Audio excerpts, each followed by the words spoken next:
Assalamualaikum warahmatullahi taala wabarakatuh. Teman-teman sekalian, subscribe ya. Insya Allah dengan subscribe kalian semua itu menjadi amal jariah, karena insya Allah konten video-video di channel ini insya Allah sangat mengedukasi dan bermanfaat. Jadi jangan lupa subscribe. Barakallah. Terima kasih.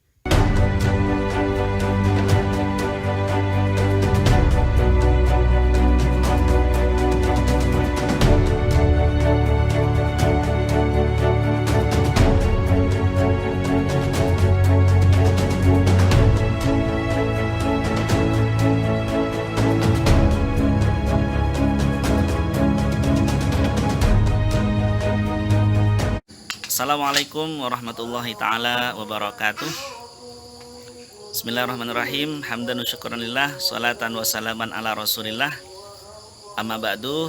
Alhamdulillah, sekarang tanggal 1 Januari 2021, masih momen tahun baru 2021. Alhamdulillah, saat ini saya bersama dengan istri tercinta dan anak saya.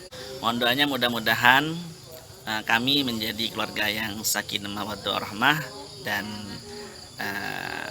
menjadi keluarga yang bisa terus menginspirasi semuanya, bisa bermanfaat lebih kepada masyarakat dan orang lain. Amin ya rabbal alamin.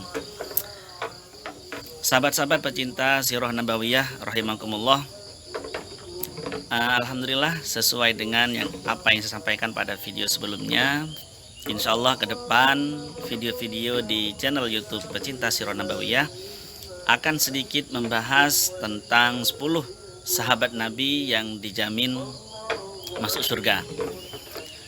Saya ulangi lagi, beliau-beliau adalah yang pertama Sayyidina Abu Bakar As-Siddiq radhiyallahu an, kemudian Sayyidina Umar bin Khattab radhiyallahu an, kemudian Sayyidina Utsman bin Affan radhiyallahu an, kemudian Sayyidina Ali bin Abi Thalib radhiyallahu an, kemudian sahabat Thalhah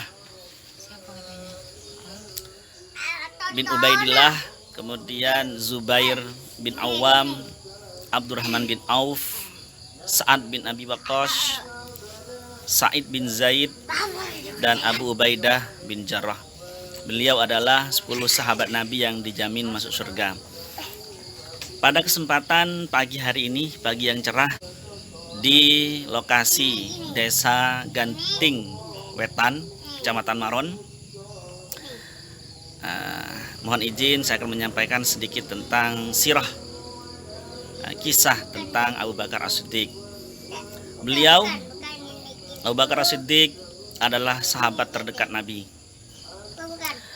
Dalam beberapa literatur yang saya baca, dan bahkan ini redaksi ini saya kutip dan saya masukkan dalam buku saya.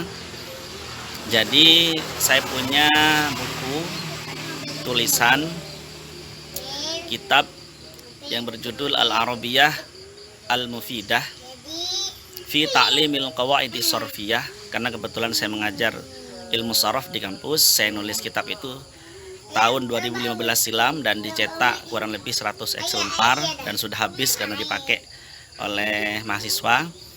Nah, dalam kitab tersebut saya juga mengutip beberapa kisah sahabat, diantaranya Abu Bakar.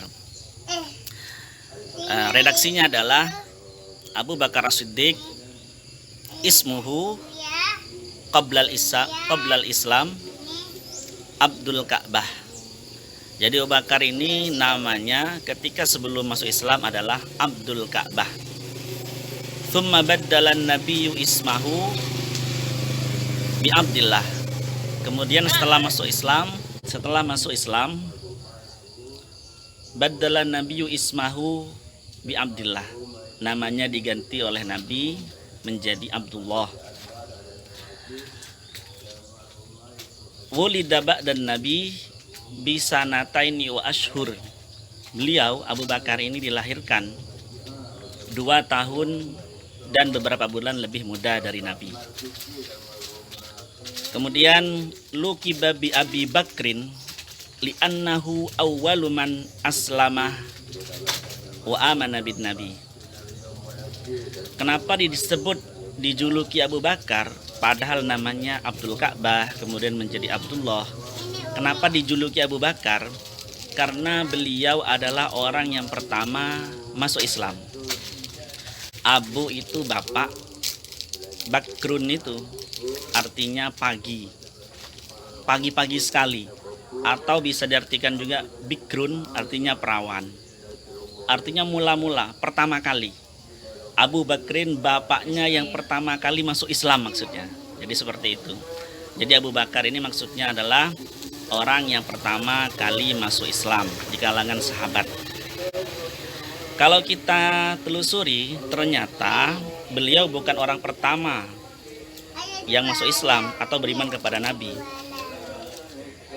Yang pertama beriman kepada Nabi adalah Sayyidah Khadijah, istri Nabi sendiri.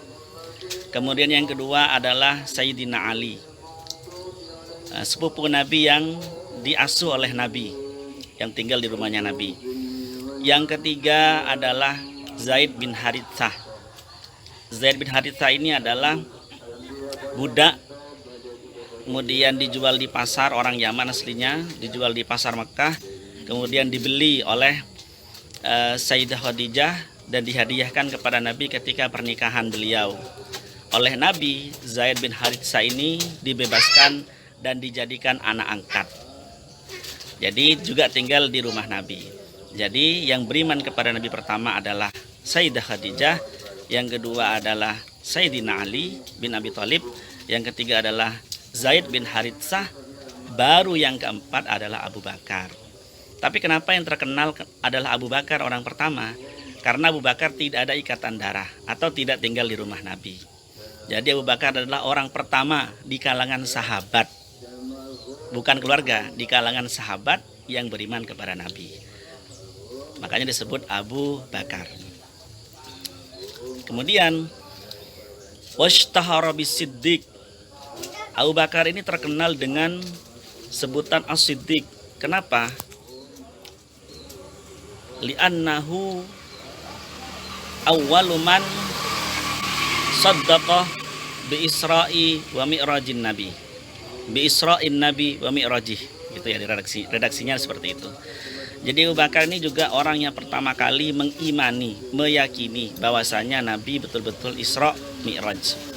Jadi ketika peristiwa Isra Mi'raj, Nabi bercerita bahwasanya Nabi itu pergi ke langit, diisrokan ke Palestina, dimi'rajkan ke Sidratil Muntaha.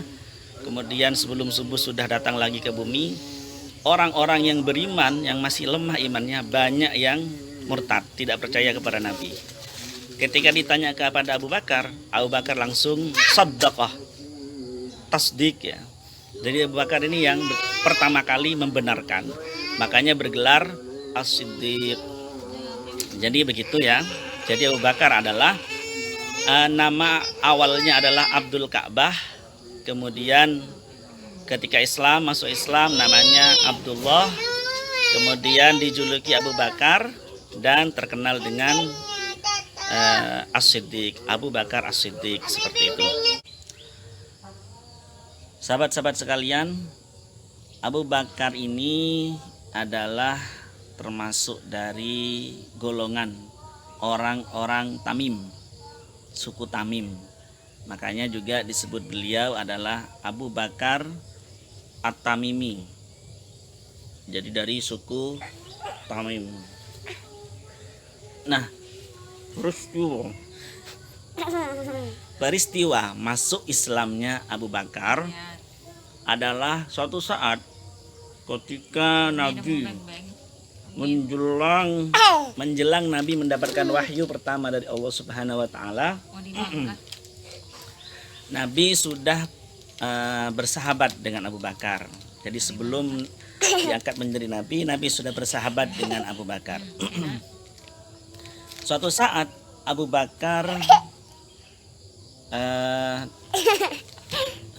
pergi ke daerah Yaman. Jadi suatu saat beliau pergi ke Yaman untuk berdagang. Kemudian ketika di Yaman, pada saat beliau berdagang di Yaman, ternyata di Mekah Nabi Muhammad SAW mendapatkan wahyu pertama, diangkat menjadi nabi. Nah, kemudian Abu Bakar belum tahu kabar ini. Abu Bakar berada di Yaman sedang berdagang. Kemudian di Yaman Abu Bakar ketemu dengan seorang rahib atau seorang pendeta dari kalangan Ahlul Kitab, orang yang mengerti tentang agama Ibrahimiyah, agama yang Hanif, yaitu pengikut mungkin bisa Yahudi atau orang kalangan Yahudi atau kalangan Nasrani. Rahib ini, pendeta ini bertanya kepada pedagang di pasar itu, adakah di sini yang dari Mekah, yang dari Hijaz? Kemudian Abu Bakar menjawab, ya, saya dari Mekah, saya dari Hijaz. Adakah dari kalian yang dari Hijaz ini dari golongan Quraisy? Abu Bakar kembali menjawab, ya, saya sendiri orang Quraisy. Kemudian dilihatlah tanda-tanda yang ada pada Abu Bakar. Setelah jelas, rahib ini berkata, ya rajul, wahai orang laki-laki, kamu akan menjadi sahabat dari Nabi akhir zaman yang sekarang telah muncul di daerahmu, di Mekah, seperti itu. Kemudian Abu Bakar mendengar hal tersebut. Akhirnya beliau pulang ke Mekah. Ketika di Mekah, sebelum beliau datang atau sampai ke rumahnya, ada beberapa kerabatnya datang mendahului dan bilang kepada Abu Bakar, wahai Abu Bakar, sahabatmu sekarang gila. Siapa? Muhammad bin Abdullah. Muhammad bin Abdullah sekarang gila, dia mengaku sebagai nabi. Akhirnya karena Abu Bakar sudah mendengar kabar dari rahib di Yaman akan hal tersebut, akhirnya Abu Bakar langsung mendatangi Nabi dan beliau langsung beriman kepada Nabi. Inilah kisah bagaimana masuk Islamnya Abu Bakar. Kemudian biyadihi, dengan tangan beliau, artinya dengan peran beliau, masuk Islamlah banyak sahabat, diantaranya Sayyidina Utsman, Abdurrahman bin Auf, dan sahabat-sahabat mulia lainnya. Inilah peran dari Abu Bakar As-Siddiq. Kemudian kejadian-kejadian yang luar biasa bersama Nabi, yaitu ketika peristiwa hijrah. Abu Bakar adalah sahabat yang dipilih oleh Nabi untuk menemani secara pribadi, menemani perjalanan Nabi dari Mekah ke Madinah yang dikejar-kejar oleh orang-orang kafir Quraisy. Kemudian beliau berdua, Nabi dan Abu Bakar, bersembunyi di gua Sur. Bisa dicek, bisa dibaca kisahnya, kisah lengkapnya di literatur buku Sirah Nabawiyah. Sangat-sangat menginspirasi. Kemudian dalam redaksi kitab tulisan yang saya kutip itu, ba'da wafatin Nabi, setelah Nabi wafat, istakhlafahu Abu Bakrin. Kemudian Abu Bakar yang diangkat menjadi khalifah.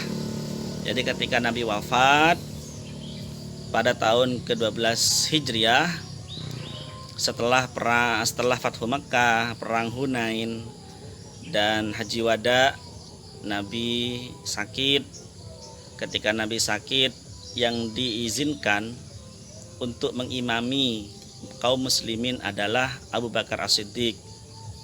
Jadi Abu Bakar walaupun tidak diangkat langsung oleh Nabi menjadi khalifah, tapi sudah ada bisyarah, sudah ada isyarah, sudah ada semacam kabar gembira, isyarat bahwasanya yang berhak menjadi khalifatur Rasulillah adalah Abu Bakar As-Siddiq.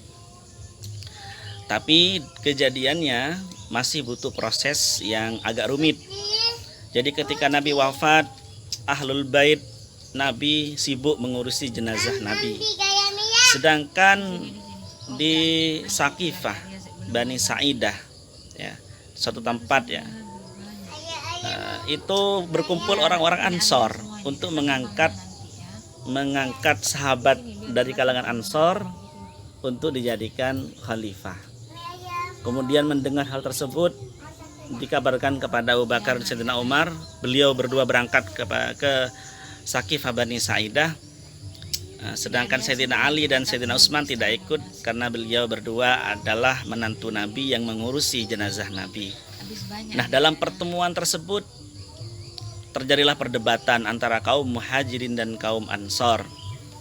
Kemudian setelah berdebat, bermusyawarah, disepakatilah bahwasanya Abu Bakar As-Siddiq orang yang paling berhak menjadi pemimpin kaum muslimin, Khalifatu Rasulillah, seperti itu. Jadi sejak itulah Abu Bakar As-Siddiq menjadi khalifah pertama, pengganti Nabi dalam Islam. Kemudian pada masa kekhalifahan Abu Bakar ini banyak terjadi kejadian-kejadian. Di antaranya banyak kabilah-kabilah yang murtad, keluar dari Islam. Banyak nabi-nabi palsu, di antaranya adalah Musailamah Al-Kadzab dan Sajjah, nabi perempuan. Kemudian juga Atulaihah Al-Asadi, dan juga banyak orang-orang yang tidak mengeluarkan zakat. Nah, kemudian tugas utama, tugas besar pada masa kekhalifahan Abu Bakar adalah memberantas kaum-kaum munafik, kaum-kaum murtad ini, diajak untuk kembali kepada Allah atau perang. Dan juga orang-orang yang membedakan antara ibadah, sholat, zakat, dan lain-lain itu juga diperangi. Kemudian terjadilah perang besar, yaitu perang Yamamah.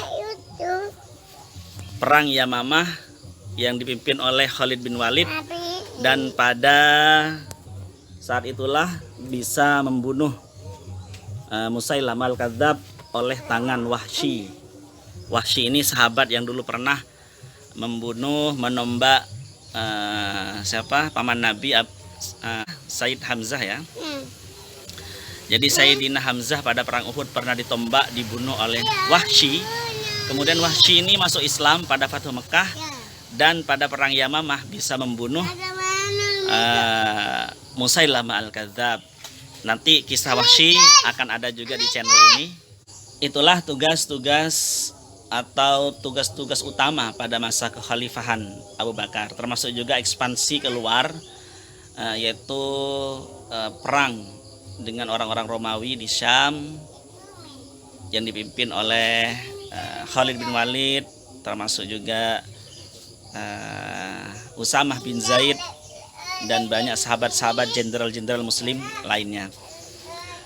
Sahabat-sahabat sekalian, masa kekhalifahan Abu Bakar adalah hanya 2 tahun, beberapa bulan. Abu Bakar wafat pada usia ke-63. Jadi kalau kita tadi lihat, kita dengar Abu Bakar 2 tahun lebih muda dari Nabi. Nabi usia 63 wafat, waktu itu Abu Bakar usianya 61, diangkat menjadi khalifah. Setelah 2 tahun Nabi wafat, maka usia Abu Bakar juga genap 63. Pada usia itulah Abu Bakar juga wafat. Setelah wafat, maka diganti oleh Umar bin Khattab. Insyaallah kisah Umar bin Khattab kita akan ulas sedikit pada video berikutnya. Jadi sahabat-sahabat sekalian, alhamdulillah, mudah-mudahan sedikit sudah lebih mengenal tentang Abu Bakar. Untuk detailnya bisa dibaca Sirah Nabawiyah tentang Abu Bakar As-Siddiq.